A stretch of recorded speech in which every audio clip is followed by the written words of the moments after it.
Welcome to Food Friends, a podcast inspiring home cooks to try new dishes in the kitchen by sharing trusted recipes, tips, and friendship.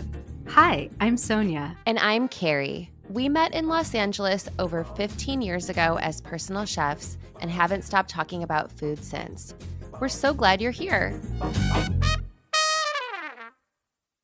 Hi, Carrie. Hi, Sonia. Well, today we're sharing easy pasta dishes. We're thinking about both pasta dishes that you can make all in one pot pasta, which, by the way, I just always want to shout her out. Nora Singh Lee essentially invented the first recipe of this for Martha Stewart. Martha Stewart gets the credit, but Nora Singh Lee is an amazing recipe developer and actually is going to be coming out with a pasta book soon.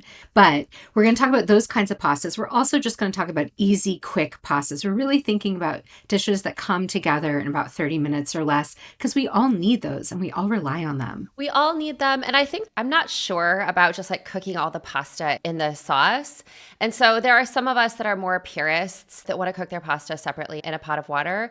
But I do feel like I'm coming onto the one pot side because I have made some of these pasta dishes and they do work. Yeah, I think that's a really good point because I also am a purist. I don't see the big deal in boiling some pasta and throwing it in a pan and using two pots instead of one.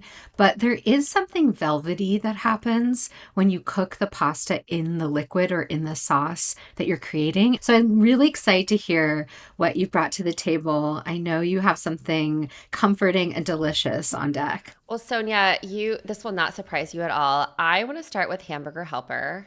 This is an ultimate one-pot pasta meal. It's rich and comforting, and I think everyone pretty much knows this one. There are a lot of homemade versions out there, but what I think is really great is literally everything cooks in the same pot. You're not talking about using a packet. No. You're really talking about scratch-made Hamburger Helper, which, by the way, Carrie, I don't think I've ever eaten it.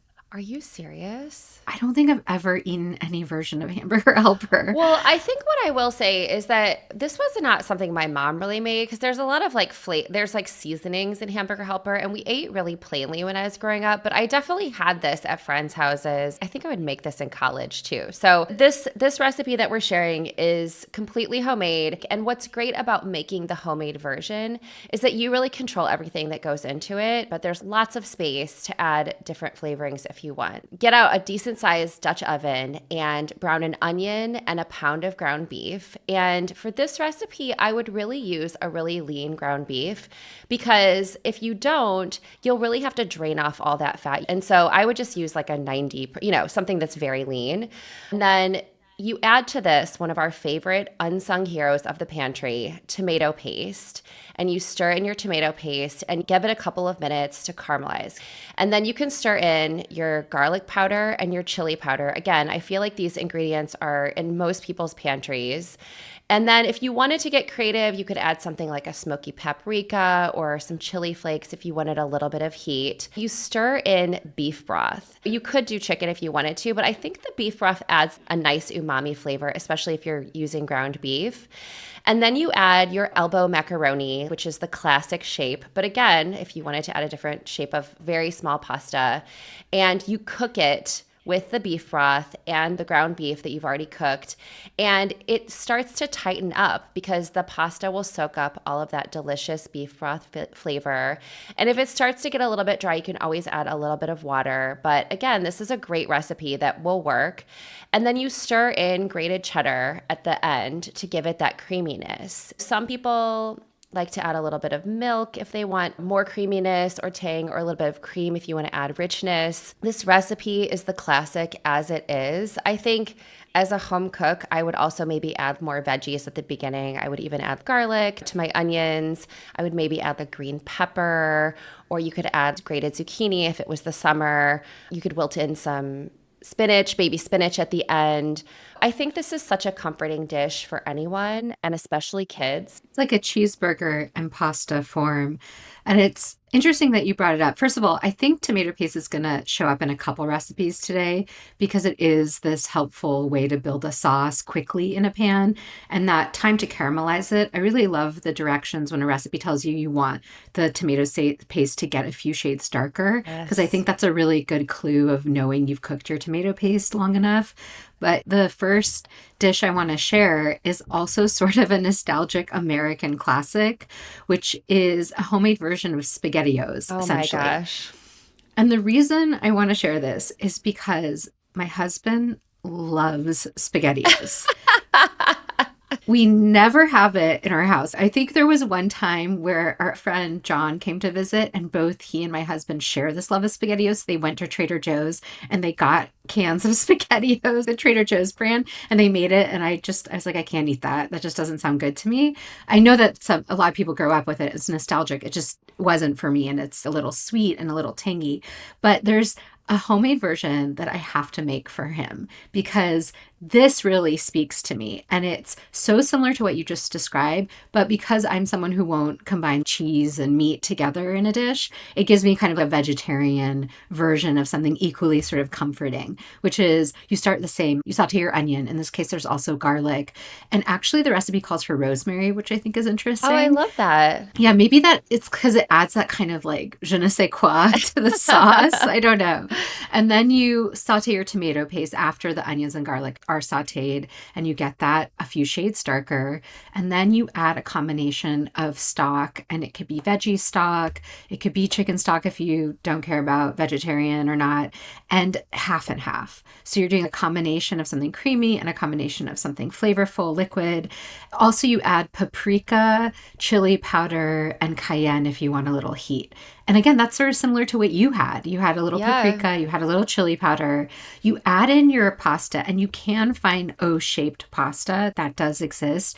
But if you can't find that, you could use a ditalini. You could use a little elbow mac. I think any small pasta is Even going to work. even alphabets would be really fun, right? Alphabets would be so Yeah, it'd be so fun. And fun. they cook really fast. I think that's probably the key to this recipe, right? It's so fast.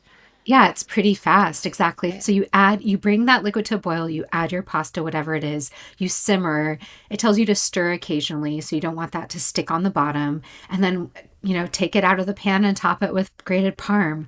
That sounds very comforting and homey to me. I definitely did eat SpaghettiOs when I was growing up, and I think SpaghettiOs all come in a can. My complaint is that it's really soft. That pasta is too soft for me. And Exactly. so making this homemade version or even making the homemade version of Hamburger Helper, if you're packaging Hamburger Helper seasoning, they're also adding things to it like anti-caking ingredients so that the seasoning stays loose. And so when you're making it at home, you get to choose whatever flavors, but it is still those comforting versions of like a tomato flavor in the sauce and with or without meat, and then a pasta, which everyone loves. I also think the thing about the canned pasta that's available is that it has a tinny taste It to it does. for me. That's why you cook your tomato paste, is to get rid of the tinniness, especially if you're scooping it out of a can. So I completely agree with you. It's just a fun way to make it feel a little fresher and to have the pasta have a little more chew. But I want to take us in a direction that's not so Americana and move over to Italy.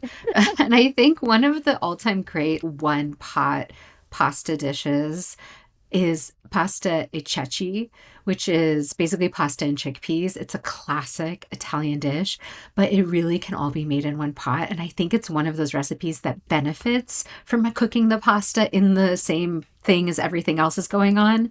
So it's the same base as everything we've talked about so far. It's onion, garlic, rosemary Oh, again. wow. And then you saute that, you add your tomato paste, you get it a little darker, but this time you add white wine. And that white wine is going to kind of liven up the flavor, and you cook it down a little. And then you add a can of drained chickpeas.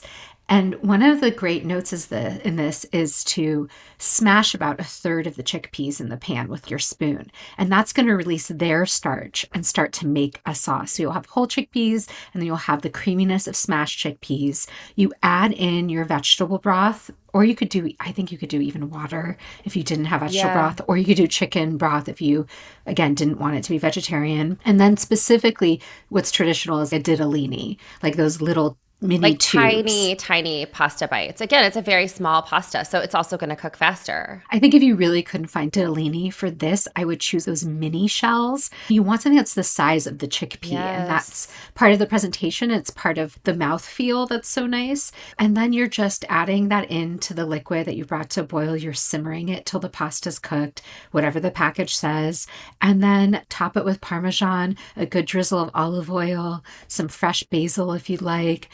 Beans and pasta, I know is your thing, Carrie. It really is. And I love, there's a couple of really important things that I love about this. One, I love that this one is a little bit looser. It's like a little bit more brothy. And I think you can really play with that too if you wanted it to be more kind of stewy. Besides cooking the pasta all in the same pot, which adds starch to it, this idea of smashing some of the chickpeas and releasing their starch to thicken it. And the other thing that I think I tend to forget, maybe you always remember this, but chickpeas will really absorb all the flavors of what they're already in, which just makes the whole thing come together even better. Yeah, they really do. There was that viral recipe, an Alison Roman recipe called the Oh, stew. That yes. was a chickpea stew, but that was one of her instructions. It was mash up part of your chickpeas and keep some of them whole, because that's exactly right. When you take some smashed chickpeas, that's what's forming your sauce without cream, without a ton of butter.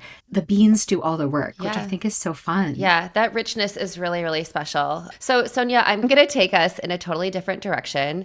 The recipe I want to talk about now is crispy gnocchi with spinach and feta. I want to mention that a few months ago, I shared this gnocchi recipe for crispy gnocchi with Brussels sprouts and Parmesan that my partner James made. And he's a new cook. And so he's been kind of looking for these recipes that are really easy, have very few ingredients. And what we realized is you can buy gnocchi shelf stable. I think you even told me about this. I didn't really grow up eating gnocchi, but you can buy gnocchi shelf stable, keep it in your pantry. And what's amazing is when you crisp it in a pan, it gets like golden and crunchy on the outside, but like chewy on the inside, which is a perfect foil for something like Brussels sprouts. Yeah, and I think to be fair, gnocchi is not pasta. You and I have talked about this before, but I think the fact that you get it in the pasta aisle in a shelf stable Yes. bag makes sense for this conversation and the one pan friendliness of it. So I feel like it's important to make an exception for gnocchi Yeah. in this conversation. Yeah, no, I completely agree with you. When I went to go look for it this week, it was in the pasta aisle. So, this is a version by Hattie Louise McKinnon, and it has spanakopita vibes, but it's lighter. I would even call it a gnocchi salad. So, it's crispy gnocchi with spinach and feta. And what's amazing about the recipe is that you're actually not cooking the spinach. You're massaging it the way that you would make a massaged kale salad. So you take your baby spinach and you massage it with a little bit of olive oil and lemon and feta, and you let that sit to the side, and then you get your pan going, you add some olive oil, you crisp up your gnocchi, and then you toss the softened greens with this crispy gnocchi, some red pepper flakes, and a shower of fresh herbs, scallion, dill, and mint. And I would just make this for myself, or I feel like my son who loves feta would love to eat this. But this is such a quick, healthy vegetarian dinner. I would also eat this for lunch. Yeah, it's so hearty and so light at the same time. I do think there's a kind of almost like burnt marshmallow effect of a pan crisped Oh, gnocchi, which is so yes. good. And then to pair that with something like bright and lemony and uncooked, I think is a really nice pairing, especially on a hot day. That's what I'm thinking. Like when you're not feeling like cooking, crisping up some gnocchi in a pan happens so fast. And then you kind of basically have a salad. And that's something that can come together in 15 minutes with minimal time over any heat. Yeah, and I think you could feel good about it with the spinach and the herbs, but then you have the richness of the feta, and then you have this bite of gnocchi, which I think is so satisfying. Well, I think a gnocchi recipe is just always good to have in your back pocket, but I'm going to take us back to pastas. And this is another thing that uses something that's store-bought and pre-made, because I think sometimes you do need help when you can get it. And I especially want that again in the summer. So Yeah. I like to keep fresh tortellini on hand when I can. And I even keep it in my freezer. I don't know about you. Do you I ever do, keep I your? do. I always have at least 1 or 2 packages in my freezer. 'Cause that's so, it's like a dumpling. It's Yeah. just a great thing to have in your freezer when you don't have time for dinner. There's a lot of really good quality, affordable tortellinis available that are basically just pasta dough and some kind of ricotta or cheese filling. That's very simple. And of course, you can get whatever flavor you like, but this one really relies on just a basic cheese tortellini. And I think you can even get shelf stable versions of that too. I've seen them at Trader Joe's, like those dried cheese tortellini that are kind of small. Have Oh, wow. you I ever don't seen know that that? I've ever even seen those. Yeah, I wouldn't use those for this either. I would definitely use a fresh tortellini. So it's a one pan creamy dill tortellini, almost similar to the flavors you just described, minus the spinach. And what you do is kind of make a carbonara base for this dish, which is going to give it a velvety sauce. So you take an egg yolk and you combine it with grated Parmesan. You set that aside in a bowl, just like you would for carbonara. You Okay. would beat egg yolk and Yeah. some Parmesan. And then in a pan, you cook up some garlic. Then you add some cream, some heavy cream, and some broth. So just like the homemade SpaghettiOs, a combination of something rich, a combination of something liquid. I think you could use half and half if you didn't want to use heavy cream. And then you add lemon zest to that. You bring it up to a simmer, just a simmer, and then you immediately add your tortellini. You let it simmer until they're cooked, usually about 6 minutes or so. You take it off the heat and then you add in that egg yolk and Parmesan and you vigorously stir it together so that creates your creamy velvety sauce, and you top it with lemon juice, dill, and more Parmesan. And so it is like this incredible sauce and all this freshness of the lemon and the fresh herbs with a store-bought tortellini. It's a nice way to take something easy and make it feel homemade. As you were sort of sharing this recipe, it seems really unexpected. The lemon and the dill is a different version than a tomato version. And so I like having this really interesting and unexpected version that has lemon and dill and cream. There's a part of me that's tempted to add some kind of other vegetable in there. You could Yeah. definitely add some wilted spinach. Asparagus. Asparagus would be beautiful. Or even if you had snap peas and you kind of cut Yes. them up into smaller. Snap Yeah. peas and asparagus and spinach. I am like you. I would take this recipe as a starting point. I think you could add frozen peas if that's kind of your jam. Yeah. I think you could even toss in some fresh cherry tomatoes that are sliced at the end. I do think that fresh vegetable combined with something creamy and starchy is always nice. I really love that. I want to bring another very classic and also creamy dish to our conversation, which is chicken Alfredo. You know, this really is like nostalgic for me. And what's great about this recipe, it's a complete meal that you can make in one pan. But I think the trick to this recipe is using fresh pasta. And if you don't want to use if you don't have fresh pasta, you can definitely just boil your linguine or your fettuccine noodles on the side. But you start with a couple boneless, skinless chicken breasts and you cut them through the middle. So almost like a pounded out breast, but you don't have to pound it out. You just want to make them really thin. They cook really fast and you're going to add seasonings to them. So you're going to saute them in a little bit of olive oil, but you'll have coated them with a little bit of garlic salt and Italian seasoning. And an Italian seasoning is usually some kind of mix of a lot of oregano, a little bit of basil. Sometimes they add marjoram. That'll add a lot of flavor to your Alfredo, but just into your chicken. So you saute your breasts, you set them aside, and then you add some milk to the pan and you grate in a little bit of garlic. And you can obviously just mince it too, but I think grating is so much easier. Then you add your fettuccine and you really have to stir. Again, you could just make the sauce and you could add your pasta to this. And then you stir in a little bit of cream and Parmesan and you add your chicken breasts back to the top. And you can serve all of this in the same pan at your table. It's really one of those quick weeknight meals that's, I think, really comforting and is a really great place for someone to start. Like, there were a couple of people who also mentioned that they add other things to it, like mushrooms. Oh yeah. I think I would really Would you like add that too. spinach?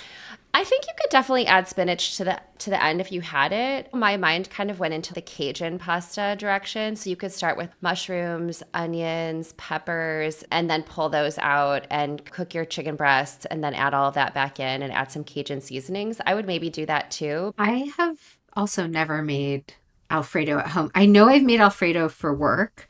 I think it really is super comforting to a lot of people, super familiar, something they grew up with as kids because it is so kid friendly. Because who doesn't like butter and cheese and noodles? It's hard to miss. But yeah, it's just not like one of the things I tend to gravitate towards.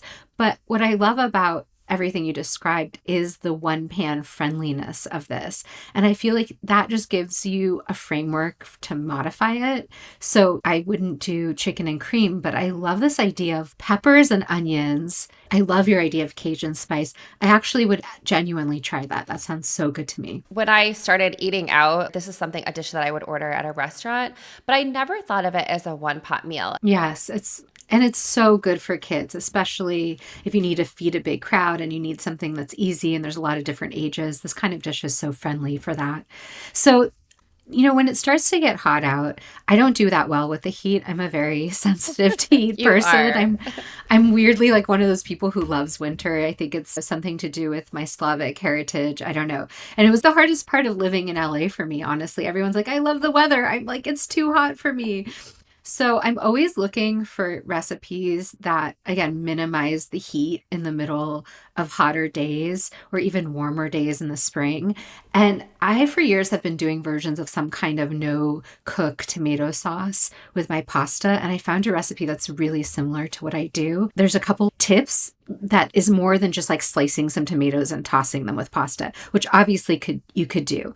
But if you've never grated a whole tomato, grated tomato is itself an incredible sauce with a little olive oil, a little grated garlic into it. That's something people top their toast with in Spain. That's something you'll find in the Middle East as a dip for buttery bread. So that to me is already the basis of a sauce. And this recipe really relies on that technique.